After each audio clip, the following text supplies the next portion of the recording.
Assalamualaikum warahmatullahi wabarakatuh. Innal hamdalillah nahmaduhu wa nasta'inuhu wa nastaghfiruh wa na'udzu billahi min shururi anfusina wa min sayyiati a'malina. Man yahdihillahu fala mudilla lahu wa man yudlilhu fala hadiya lahu. Asyhadu an la ilaha illallah wahdahu la syarika lah wa asyhadu anna Muhammadan abduhu wa rasuluh, amma ba'd. Hadirin dan hadirat yang dirahmati Allah, pertamanya kita mengucapkan syukur alhamdulillah sebanyak-banyaknya kepada Allah Azza wa Jalla. La nuhsi sana'an alaih, kita tidak dapat menghitung pujian itu kepada Allah, karena Allah itu kama athna ala nafsih, seperti mana dia memuji dirinya sendiri. Kurniaan besar Allah apabila kita dapat membuka semula masjid di negeri Perlis ini. Walaupun dalam tempoh ini kita terpaksa melakukan penjarakan bagi mengelakkan penyebaran wabak, kerana dunia ini belum berhenti. Bahkan pada hari ini merupakan hari yang tertinggi penyebaran wabak di Amerika pada hari ini dan beberapa negara yang lain. Tetapi Allah Subhanahu wa Ta'ala dengan kurniaannya telah mentakdirkan negara ini, wabak ini telah berkurangan dan bahkan hampir tidak tinggal melainkan sedikit. Ia adalah merupakan kurniaan Allah Azza wa Jalla yang kita bersyukur kepadanya, dan ia mengingatkan kita bahawasanya setiap yang berlaku itu akan ada pengakhirannya. Kegembiraan di dunia ini akan ada pengakhirannya. Keresahan, duka cita juga ada pengakhirannya. Dunia sementara, peristiwa-peristiwa yang kita saksikan juga adalah sementara. Pada 4 bulan yang lepas, apabila COVID ini datang, kita merasakan sampai bila dia akan selesai. Manusia ketakutan, ramai orang bimbang, dan alhamdulillah sebahagian yang takut itu kembali pada agama. Semua orang mengaji Al-Quran di dalam live streaming. Artis pun khatam Quran, kerana betapa menunjukkan manusia bimbang tentang apa yang berlaku. Cuma kita disuruh berterusan dengan perasaan bimbang itu, mudah-mudahan kita semua. Dan cuma kita juga tahu bahawasanya semua yang berlaku akan berakhir. Ini bukan kali pertama dalam dunia wabak berlaku. Telah berlaku wabak pada zaman-zaman yang lepas. Pernah Masjidil Haram ditutup kerana tengok ramai manusia yang mati, walaupun disebut ta'un pada zaman itu, tapi ia wabak. Berlaku di Andalus, berlaku dalam sejarah, berlaku sebelum daripada ini di Eropah, yang bukan saja membabitkan ratusan ribu, bahkan jutaan manusia mati. Allah Subhanahu wa Ta'ala menakdirkan hal ini, dan alhamdulillah dia beransur pergi. Dan kita negeri Perlis ni negeri yang pertama tutup masjid, dan alhamdulillah negeri yang pertama juga membuka masjid. Dan saya ingin mengambil kesempatan ini untuk mengingatkan kepada rakyat negeri Perlis ini, kepada lelaki, untuk minggu ni lah, yang berusia 18 tahun, minggu lepas lagi lah, yang berusia 18 tahun, untuk hadir solat Jumaat. Dah tak ada pengecualian dah. Umur dah tak limit dah, yang tua-tua pun boleh hadir. Saya solat Jumaat minggu lepas, kemudian saya pergi beli buah. Ada orang penjual buah tu kata, minta maaf untuk mufti, kami tak pergi, umur lebih. Saya kata, umur lebih ni habis dah cerita dah. Mungkin dia tak terlepas. Kenapa 18 tahun? Kerana perhitungan kita setakat ini bimbang tentang budak-budak sekolah. Takut bila datang budak sekolah, dia bawa balik ke sekolah. Tapi kalau kerajaan sendiri telah buka sekolah, dan kita insya-Allah akan suruh surau-surau sekolah dibuka, mereka solat bersama mereka. Kita tak nak dia bawa balik kalau berlaku wabak ke sekolah, dan itu akan memberikan kesan kepada mereka.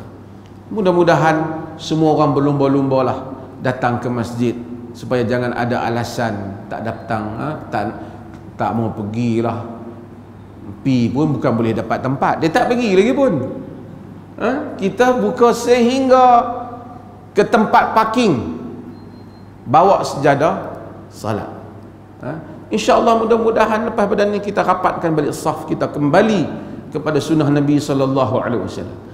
Renggangkan ini pun untuk mengelakkan wabak juga merupakan suruhan agama menyelamatkan diri daripada wabak, dan kita berharap kita akan kembali.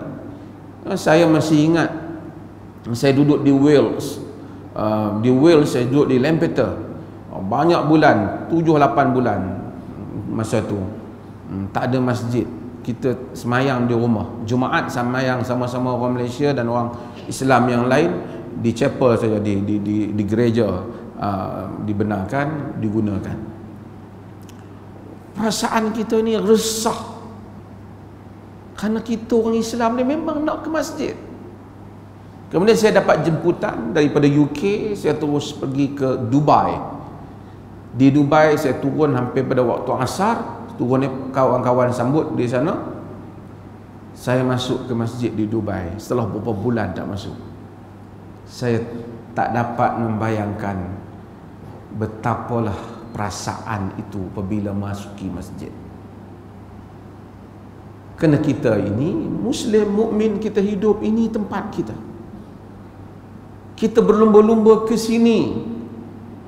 Mudah-mudahan insya-Allah Allah menyatakan wasabiqu ila maghfiratin min rabbikum wa jannatin arduha ka'ardis samai wal ard u'iddat lil ladzina amanu billahi wa rusulih dzalika fadlullah yu'tihi man yasha wallahu dzul fadlil azim. Wasabiqu, berlumba-lumbalah kamu kepada mana?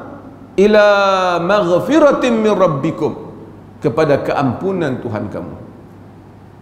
Dalam surah Al-Imran Allah kata wasari'u, bersegeralah kamu ila maghfiratin min rabbikum, kepada keampunan Tuhan kamu. Wa jannatin, kepada mana? Ke syurga. Arduha ka'ardis samai wal ard, luas syurga itu seluas langit dan bumi. Dalam surah Ali Imran arduha as-samawati wal ard, luasnya langit dan bumi. Langit ni samawat, langit ni tak tahulah luas mana. Syurga luas. Orang tak berebut syurga. Tengok kawan kita doa apa? Aku doa nak masuk syurga. Jangan doa macam tu, aku nak masuk. Orang tak berebut syurga sebab syurga luas. Tengok kawan kita, aku geram betul kat dia, aku nak masuk syurga, dia pun nak masuk juga. Tak ada. Minta syurga Firdaus. Nabi kata fas'alul Firdaus, minta syurga Firdaus. Syurga luas, syurga indah. Kita tak payah berebut syurga. Dunia orang berebut. Tempat semayang pun oleh kerana dunia kita berebut. Bukan berebut apa? Dapat dengan tak dapat. Jawatan orang berebut jawatan. Kita Covid duduk di rumah, tengok mereka duduk berebut jawatan. Kan? Macam-macam. Itu dunia. Kadang-kadang dunia ni lucu. Allah kata mata'un ghurur, perhiasan yang menipu. Walaupun kita tahu tipu, tapi kita syok juga. Saya tahu, tapi saya pun syok juga dunia. Tuan-tuan tahu, tuan-tuan pun syok. Macam gambar Tamil. Tuan tahu gambar Tamil? Orang Penang dia kata nama Hindu. Itu ya. Gambar Tamil ni banyak memang tipu lah. Dia boleh tembak kawan tu, peluru dah keluar dah. Kawan yang kena tembak tu boleh pergi panggil kekasih dia siap pakai baju apa semua, boleh turun sampai mai tahan peluru. Daripada rumah start kereta, kebah kereta orang mai. Kita tengok memang tipu, syok. Dunia manusia berebut dunia sikit. Bukan saja manusia berebut dunia, manusia berebut khayalan kepada dunia. Satu orang khayal nak kahwin dengan satu perempuan, seorang lagi pun khayal nak kahwin dengan satu perempuan, berkelahi dua orang tu. Padahal dua-dua khayal, dua-dua belum tentu dapat. Macam dengan labu dan labi. Labu khayal nak menikah dengan apa? Anak Haji Bakhir nama apa? Manisah apa nama?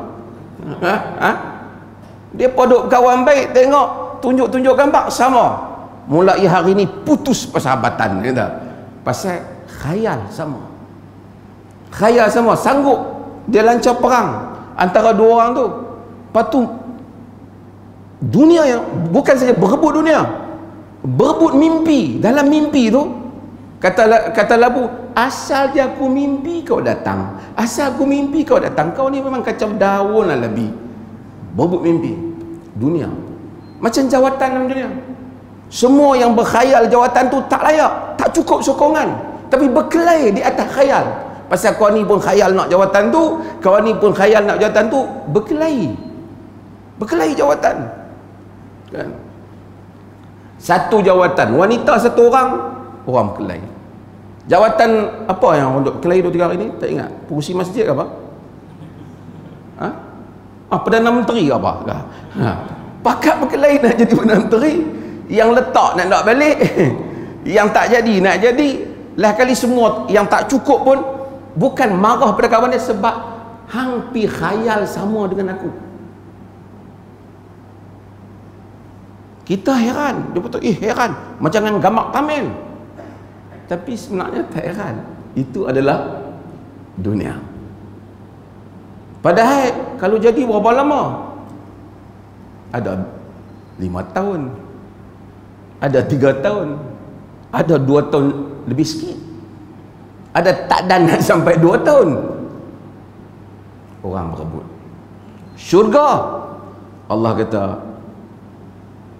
kekal khalidina fiha, kekal dalamnya. Cantiknya, keindahan yang luar biasa, tapi tak ada siapa berebut lah. Saya pun tak berebut sangat, tuan-tuan pun barangkali tak berebut sangat. Jom pergi masjid, tak boleh penuh lah, kan? Yang lebih hebat lagi, yang kritik masa tutup masjid tu. Apa tutup masjid, orang nak pergi sembahyang, buka-buka masjid, muka dia tak nampak. Dunia. Mudah-mudahan Allah selamatkan kita daripada tipu daya dunia ini, dan memang inilah kehidupan kita sehari-hari. Hadirin dan hadirat yang dirahmati Allah, kita tak boleh lama. So kita masuk bab apa kita tinggal hari tu? Masa mengaji Tok Guru mati tu, apa? Bab apa? Kitabul Azan, kitab berhubung dengan azan. Azan ni masuk balik lah. Covid bagus juga. Covid banyak orang mengetahui berbagai-bagai mazhab. Orang tahu, oh, rupanya sembahyang Jumaat 12 boleh tu. Dia orang tak tahu. Kita sebut 3 hak jenis, hak alim, hak duduk kedai kopi tu, mana penuh orang sembahyang Jumaat 3 ni sesat dah. Dia baca kitab apa? Tak ada sahabat dia baca. Tu pun seorang pinjam kawan punya. Tapi lama orang tahu, oh, ini ada qaul dalam mazhab ini, dalam mazhab ini. Tarjih Ibn Taimiyah dalam masalah ni. Qaul Muzani dalam masalah ni. Qaul Abu Yusuf dalam masalah ni. Abu Hanifah. Kemudian pandangan dalam mazhab Malik dan seumpamanya. Alhamdulillah kita boleh buat pun. Masa awal orang buat terkejut. Dia kata, apa punya teruk mufti? Orang mufti buka masjid, dia mufti pergi tutup masjid. Oh, semangat nak main masjid ni. Lintas berat. Lepas tu tak ada dalam fiqh Islam ni orang tutup masjid, tak ada. Hamba tengok sesat tak sesat. Lepas tu satu dunia tutup masjid. Dia tak kata apa. Dia senyap. Ingat kot, bila orang buka masjid, dia tak main. Dia tak main. Ini pun satu. Kerana sebab tu ilmu konsisten. Alhamdulillah Allah jadikan ramai orang tahu tentang berbagai-bagai bab. bab tayamum. Sembahyang hari raya orang tahu bab hari raya. Yang tak pernah sembahyang raya, tak pernah jadi imam, jadi imam. Saya dipahamkan ada sebahagian orang memang harap masjid ni dibuka. Bagus, alhamdulillah. Sebab salah satunya tekanan. Dia baca Qul huwallahu qul a'udzu binnas, qul a'udzu binnas. Isteri dia kata, abang tak apa surah lain dah ke? Dia duduk tunggu bila lah masjid. Dia kata, sampai dia kena jadi imam, dia duduk tanya pula. Itu pun bagus juga. Tapi ada orang, kerana keadaan itu, dia pun hafal ayat-ayat lazim yang mana dia tak hafal sebelum, dia hafal. Ramai orang masuk musim Covid ni, banyak surah dia hafal boleh. Dan ini kelebihan, kan? Takdir Allah. Jadi kita balik kepada azan. Azan pun sebelum ni orang tak tahu. Boleh azan ni bila hari ada bab ini, hadis tu disebut oleh Imam Al-Bukhari dalam Sahih Bukhari. Bila hujan, sallu fi rihalikum, sallu fi buyutikum, sembahyang di tempat kamu. Kalau kita habaq pada musim biasa, demam. Pakat kalau habis peringat punggah dah pokok ni. Tapi alhamdulillah, dunia akhirnya kembali mengamalkan sekian lama sunnah yang telah ditinggalkan itu kerana keadaan itu tidak berlaku. Bila keadaan itu berlaku, orang kembali mengamalkan. Kembali sama juga. Nabi SAW balik pada bab azan menyebut, fa idza hadaratis salatu falyu'adzin lakum ahadukum. Apabila hadir salat, salah seorang dari kalangan kamu kena azan. Wal ya ummakum akbarukum, maka jadilah imam salah seorang yang besar di kalangan kamu. Jadi duduk di rumah bincang, nak azan tak azan. Jumhur kata tak azan. Sebahagian qaul menyatakan azan. Tapi hadis ni kita tengok hadis musafir lagi, Nabi kata azan dan iqamat. Yang ni kalau azan dan iqamat sesuatu yang baik. Kalau iqamat saja pun di sebahagian para ulama memadai. Sebelum hari itu kita dah bahas apa hukum solat tanpa azan.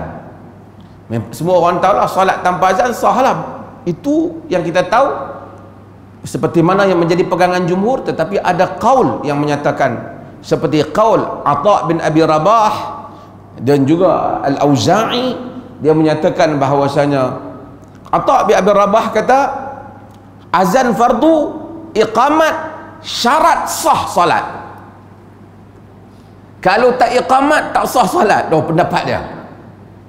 Kata Al-Auza'i, jika sekiranya dia tak iqamat kemudian dia salat, kemudian waktu masih ada lagi, dia kena ulang. Kata Atha tak kira. Kalau dia tak iqamat, dia memang kena ulang balik. Pendapat ini tak kuat. Tapi kita sebutlah ada pendapat itu. Yang sahihnya azan adalah disunatkan untuk azan, dan satu orang azan dia dapat pahala jika dia azan, jika tidak dia boleh iqamat. Dia boleh iqamat. Wanita azan ke tak? Dulu kita bahas. Duduk di rumah, mak dia duduk dengan anak perempuan dia, mak perempuan, anak-anak pun perempuan, boleh iqamat ke tak? Walaupun majoriti ulama kata tak perlu, tapi mereka kata jika dia iqamat ataupun dia azan, fahasan, itu sesuatu yang baik. Itu sesuatu yang baik. Okey, balik kepada hadis-hadis yang ada di dalam kitab ini.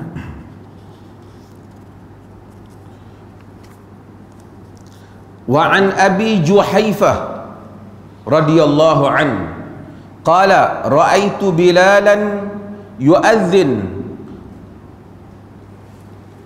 Ada jumpa hadis? Tuan jumpa ke hadis? Syekh hantar jumpa hadis. Nombor buka surat berapa kitab tu? 73 kalau kitab macam kisah kita ni.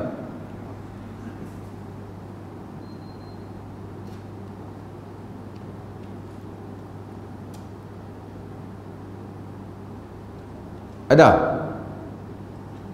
Okey. Wa an Abi Juhaifah radhiyallahu an qala ra'aitu Bilalan yu'adhdhinu wa atatabba'u fahu ha huna wa ha huna wa isba'ahu fi udhunayhi. Rawahu Ahmad wa Tirmidzi wa sahahahu wa Ibnu Majah wa ja'ala isba'aihi fi udhunayhi. Wali Abi Dawud lawa unuqahu lamma balagha hayya 'ala as-salah yaminan wa shimalan wa lam yastadir wa asluhu fi sahihain. Daripada Abi Juhaifah radhiyallahu an, Abu Juhaifah Asy-Syuwa'i radhiyallahu an. Abu Juhaifah adalah merupakan antara sahabat Nabi yang kecil. Sahabat ni bila kecil ni maksudnya dia tak banyak riwayat dah daripada Nabi, termasuk juga bila dan dia ni ketika Nabi wafat umur dia sekitar macam umur Ibnu Abbas, masih budak-budak lagi lah, masih remaja. Dan hadis-hadis dia mendengar daripada sahabat-sahabat Nabi yang lain, khususnya daripada Ali bin Abi Talib, kerana masa Nabi wafat dia masih kecil.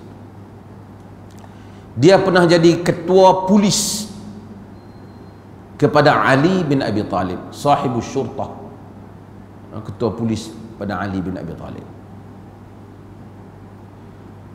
Dalam riwayat sejarah kata apabila Ali khutbah di atas mimbar, dia duduk di bawah, dia polis. Zaman Nabi tak ada lah macam tu, tetapi zaman kemudian berlaku manusia bergolak. Abu Bakar wafat kerana usia dia, uzur, kemudian wafat. Umar bin Khattab wafat kerana ditikam ketika salat. Uthman bin Affan wafat kerana dibunuh dengan pemberontak masuk ke dalam rumah. Ali bin Abi Talib juga wafat kerana dibunuh salat.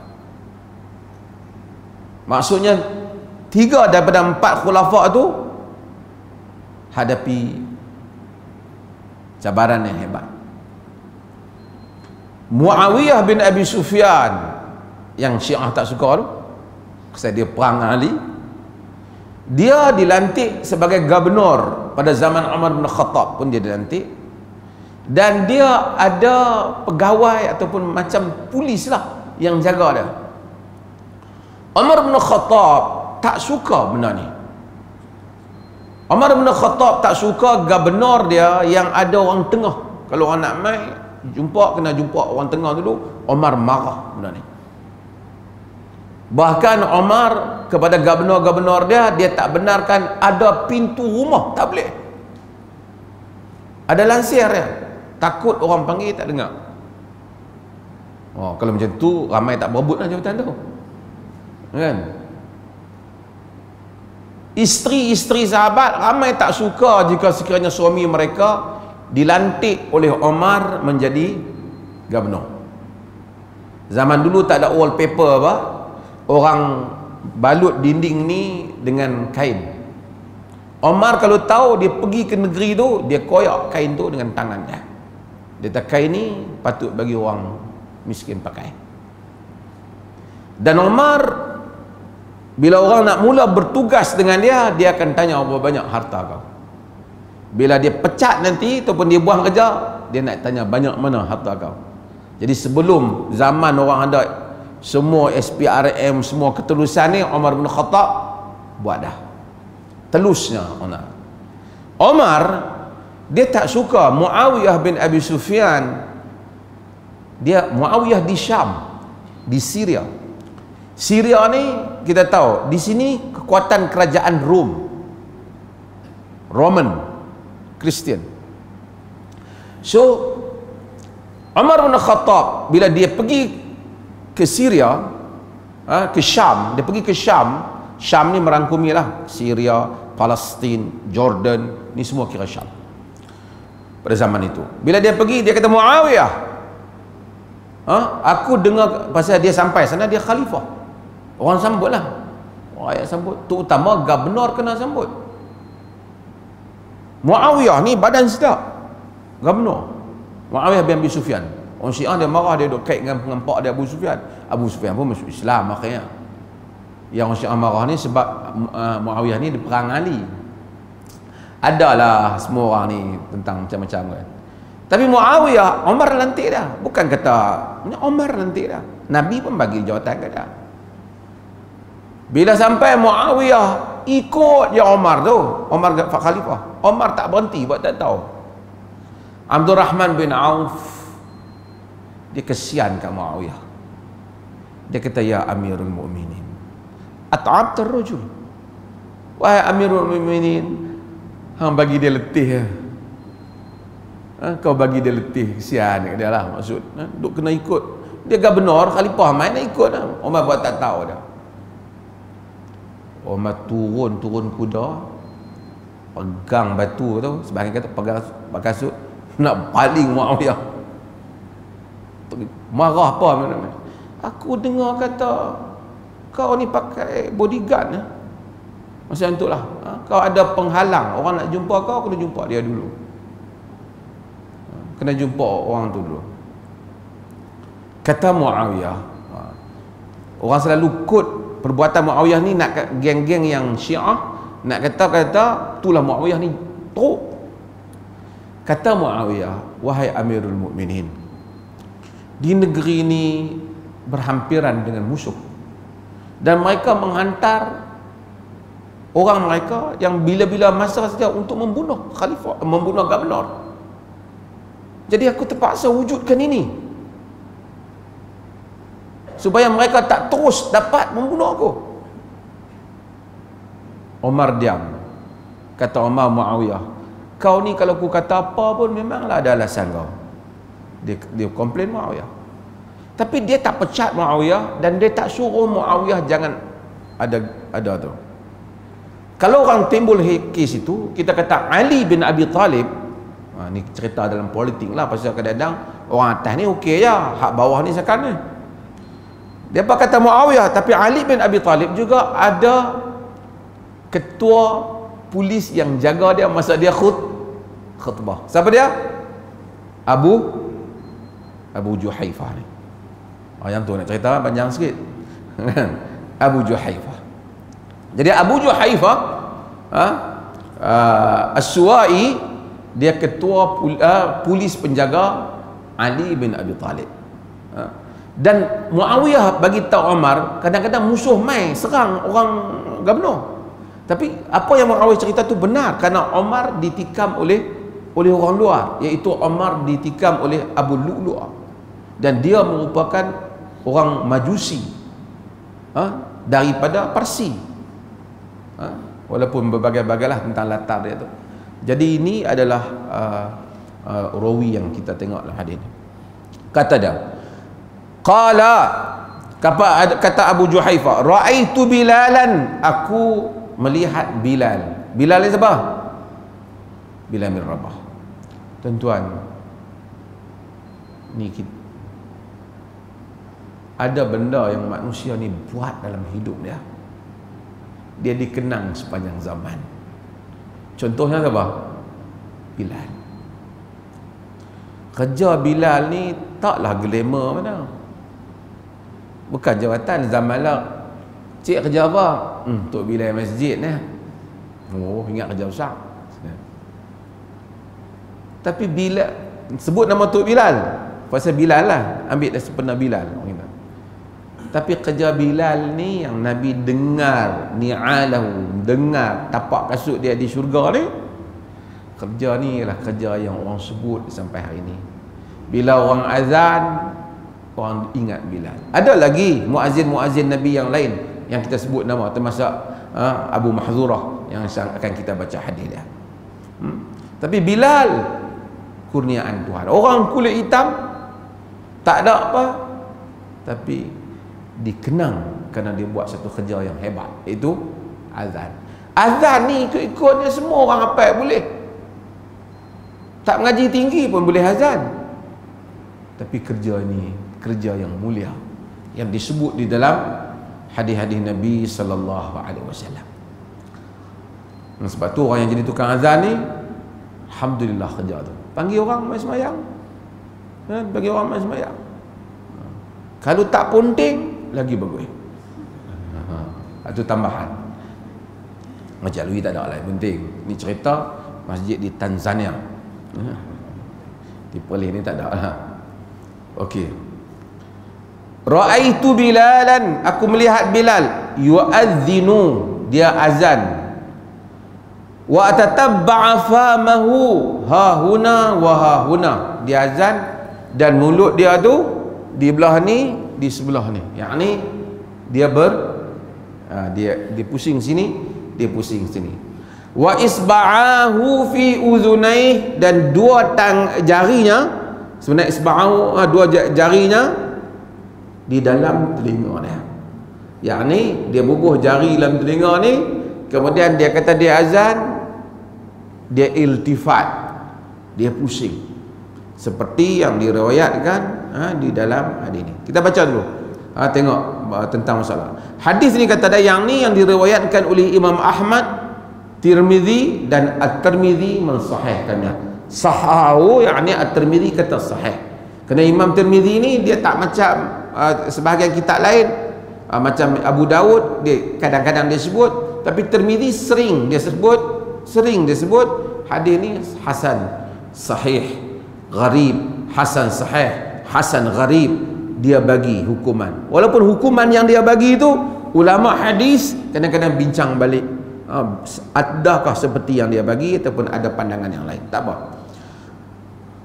Wal Ibnu Majah, dalam riwayat Ibnu Majah, wa ja'ala isba'aihi fi udhunaih, dan dia jadikan dua jarinya di dalam telinganya. Yang ni kalau orang azan, cara Bilal azan tu, masa azan jari buah di mana? Jari buah dalam telinga. Tujuannya supaya kuat, dapat sebut dengan kuat. Itu hadis tak sebut, tapi itulah yang dipahami dengan tujuan jari buah telinga. Walawa unuqahu lamma balagha hayya 'ala salah, dia kata dia pusing tengkoknya apabila sampai kepada perkataan hayya 'ala salah, yaminan wa shimala, belah kanan dan belah kiri. Jadi yang kata pusing ni masa bila? Masa hayya 'ala salah, sebelah kanan dan kiri. Walam yastadir, dia tak pusing badan, dia pusing apa? Pusing tengkok. Walam yastadir ni bincang riwayat ni, sabit tak sabit bincang, kerana ada riwayat berbagai-bagai. Yang kata pusing badan tak pusing badan ni berbincang. Tapi yang kuat cerita pusing iltifat apa? Tengkok saja. Tengkok ni pusing. Hadis-hadis ini menunjukkan bahawasanya sunnah azan. Yang pertama sunnah azan iaitu adalah muazzin apabila azan dia masukkan ni jari, takkan nak masuk jari macam ni. Dia masukkan jari yang atas ni. Apa jari ni, nama apa? Jari petunjuk ni dia masukkan ke dalam telinga dia. Li'annahu arfa'u lisaut, kerana itu akan lebih mengangkat suara. Mengangkat suara. Dan dulu orang azan, dia azan atas mimbar. Maka bila dia buat macam ni, orang tak sampai suara, tengok daripada jauh. Masuk waktu tu azan dah tu. Kalau dia duduk macam ni, dia tu duduk berdiri apa? Dekat apa? Menara tu. Kan? Menara tu. Rupanya dia azan. Itu kata dia, itu boleh memberi alamat. Istihbabu istiqbalil qiblah, dan disunatkan menghadap ke arah qiblat. Ketika azan fil azan. Dan dia tak berpaling ke kanan dan kiri, melainkan ketika hayya 'alas salah, hayya 'alal falah. Ulama-ulama kemudian berbincang, hayya 'alas salah, hayya 'alas salah, hayya 'alal falah, hayya 'alal falah, ataupun hayya 'alas salah, hayya 'alas salah, hayya 'alal falah, hayya 'alal falah. Bahagi ini perbincangan yang lama. Mana-mana pun ada pendapat, tapi pendapat dah hadis kata memang dia pusing ketika hayya 'alas salah dan hayya 'alal falah. Kita akan tanya. Apa kita tanya? Lah ada mikrofon. Nak pusing buat apa? Pusing lagi suara korang dengar lah. Betul tak? Maka dengan itu di kalangan para ulama ataupun kebanyakan ulama menyatakan, bila guna mikrofon tak payahlah pusing. Termasuk Syekh Muhammad Saleh Ibn Uthaymin. Sebab pusing tu bukan kerana sengaja pusing ada kelebihan macam kita rokok, kita sujud. Pusing tujuan nak bagi suara tu pergi serata. Tapi apabila kita dah gunakan mikrofon, tak perlu untuk muazzin bila azan pusing sana, lepas tu pusing sini, tidak perlu. Kerana telah terlaksana tujuan pusing tu dengan adanya mikrofon, pembesar suara. Dengan adanya pembesar suara. Kalau ada orang nak pusing juga, kita tak kata apa lah, tapi kita bagi tahu bukan dia pusing tu kerana tujuan saja nak pusing tu.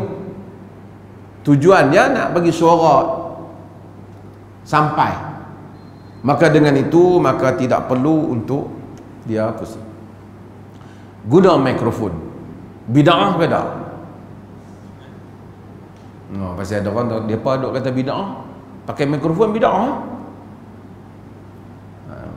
Kita kata bid'ah ni dia tariqatu fid din mukhtara'ah tudahi al-ibadat syar'iyyah. Dia bid'ah ni dia jalan di dalam agama yang direka supaya jalan itu dia untuk menyamai ibadat yang disyariatkan. Dia jalan agama. Tujuannya apa? Qasad dia bisuluki 'alaiha al-mubalaghah fi ta'abbud lillah. Tujuannya kita buat yang tu pasal apa? Untuk berlebihan dalam nak ibadat pada Allah. Maksudnya agama kata macam ni, kita tambah sikit, kita rasa dengan tambah ni pahala dia akan jadi lebih, walaupun Nabi tak ajak. Nabi tak ajak azan macam tu, dia tambah sikit dalam azan tu 2-3, dia kata dengan tambah ni pahala lebih.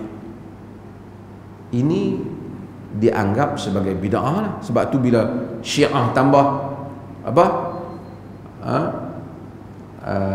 Ali waliullah, kita tak setuju lah. Awak kalau di Syiah tanya, awak Ali bukan waliullah lah? Ya waliullah. Habis tu apa salahnya?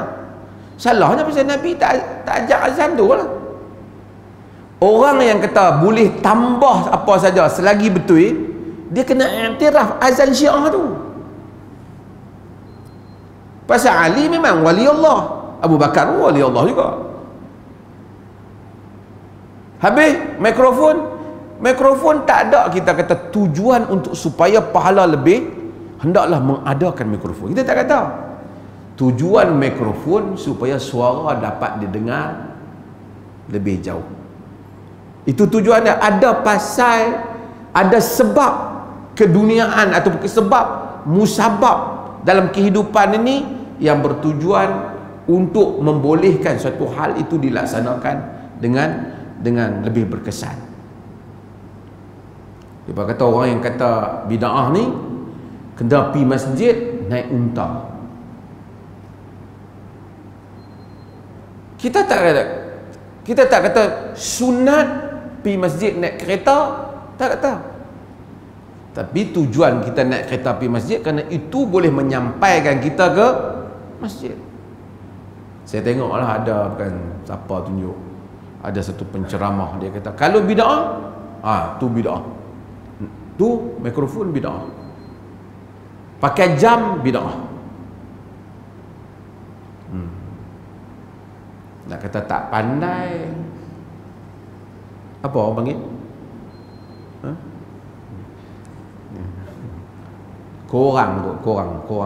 Korang fikir.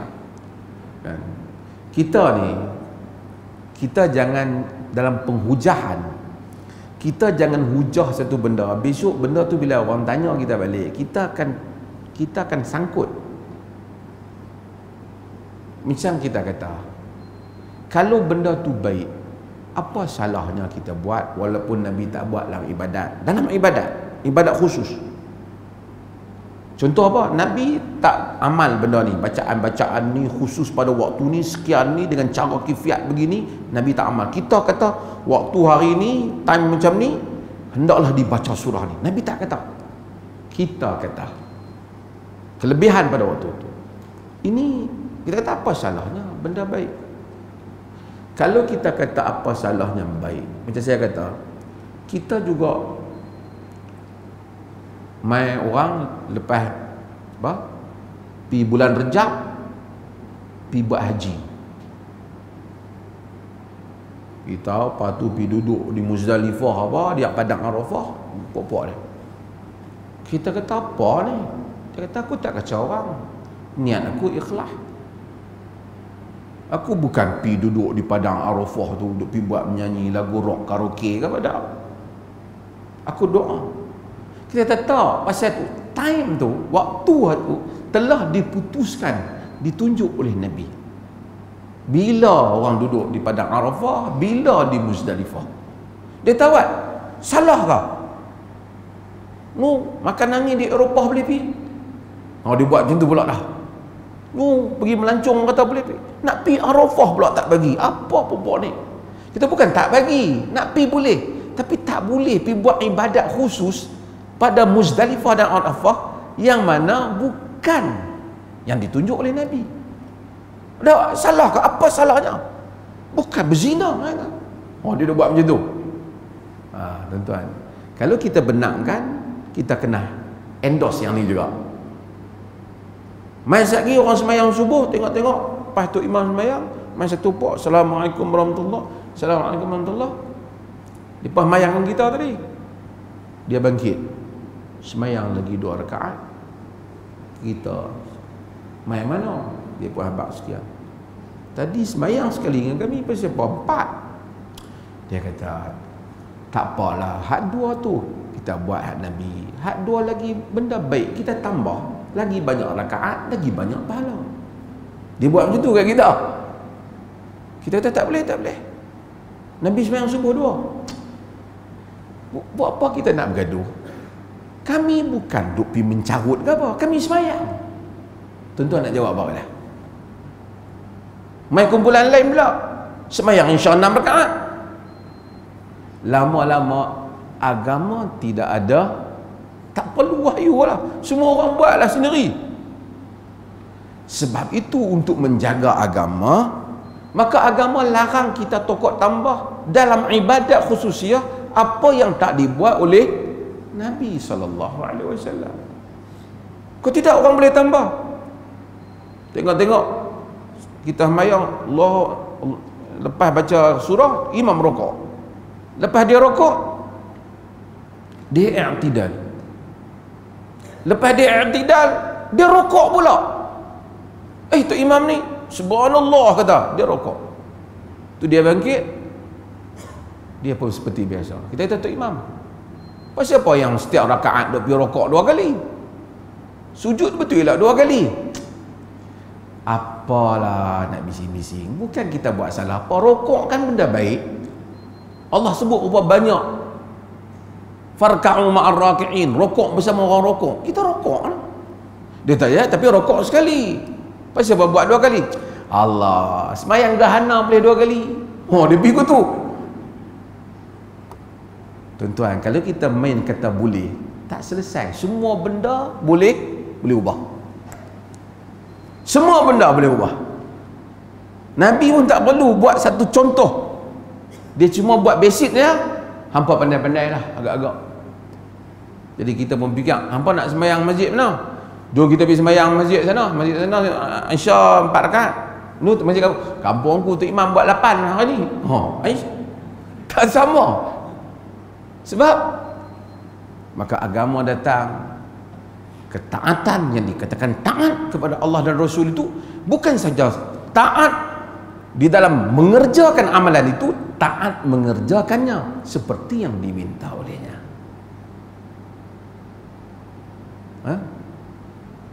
Habis itu ni mikrofon tadi, bang ni, mikrofon ni tak ada, dia tak termasuk dalam bab ni. Tujuannya jelas, tujuannya nak bagi orang dengar yang tu ada tujuan. Zaman Nabi semayang tak ada aircon, hampa semayang ada aircon boleh, orang nak tambah-tambah lagi hampa tak bagi. Dah aircon tujuan dia jelas, tujuan dia kerana nak bagi sejuk lah. Kalau negeri tu sejuk, orang tak pasang aircon, orang pasang heater pergi panas pula. Dan ini adalah supaya kita memahami maksud-maksud agama dalam hal ni. Wallahu a'lam. Tuan masa ada sikit lagi sebelum azan. Tuan ada soalan, sila muka.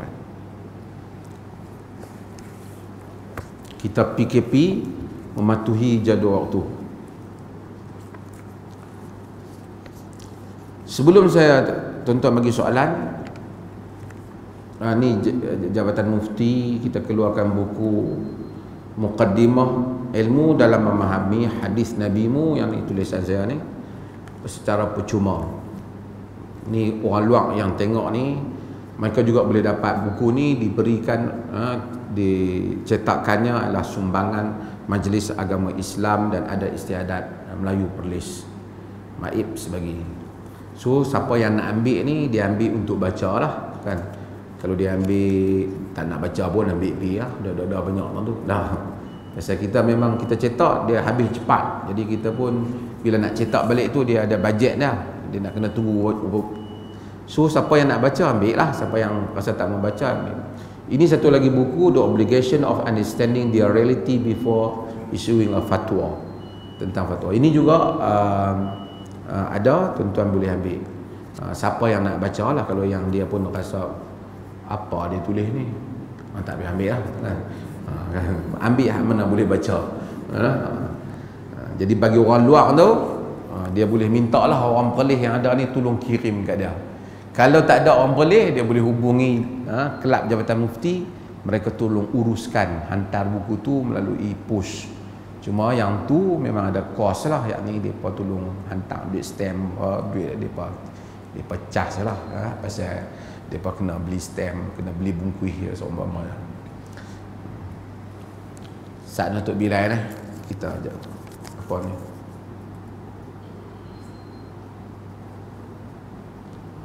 minta ulas sedikit kaitan zikir dan lafaz Allah secara mufrad. Ni dah ulas dah. Siapa ulas ni? Ada perbincangan di dalam hal ini dalam beberapa pandangan. Tetapi yang terbaik zikir apapun ia seperti mana yang diajar oleh Nabi SAW. Nabi bagi supaya kita sebut. Banyak lafaz-lafaz. Ada lafaz yang menimbulkan perbincangan, boleh tak boleh lafaz itu. Sedangkan ada lafaz, saya tak mau pergi kepada isu yang, ada lafaz yang tak ada perbincangan, memang boleh. Subhanallah, Alhamdulillah, Allahu Akbar, La ilaha illallah. Hak ni semua dia tak mau, dia nak pergi cari satu benda yang tak tahu boleh ke tak. Ada di kalangan yang membolehkan, ada di kalangan yang tak membolehkan tentang isu lafaz ni. Panjang perbahasan dia. Tapi untuk apalah, sedangkan kita ada banyak pilihan, dan setiap pilihan kelebihan kepada subhanallah, kelebihan pada alhamdulillah, kelebihan pada Allahu Akbar, la ilaha illallah wahdahu la syarikalah, lahul mulku wa lahul hamd wa huwa ala kulli syai'in qadir. Banyak lagi macam-macam zikir. Semua ni dia tak mau bahas, nak pi berkelahi tentang Allah. Padan dah. Kalau betul nak berzikir, hak Nabi sebut nak berzikir. Yang tu saya tak nafilah adalah isu perbahasan khilaf di situ. Tetapi kenapa mencari sesuatu yang mana tak confirm boleh ke tak, meninggalkan apa yang boleh. Di samping ialah dalam dunia kesarjanaan perkara itu dibahaskan secara khilaf, saya tahu, tapi ini ia adalah merupakan tawad zikir, kita nak ingat Allah. Ya Allah, subhanallah, alhamdulillah, Allah. Kita tahu hak ni Nabi hamba. Lepas tu mai orang nak Allahu Allah. Benda ni timbul, adakah dia mengandaikan ya Allah ataupun dia mengandaikan ada bahasan, tetapi mengapa tak kepada apa yang disepakati, yang sahih, yang datang daripada Nabi sallallahu alaihi wasallam. Wa sallallahu ala nabiyyina Muhammad walhamdulillahi rabbil alamin.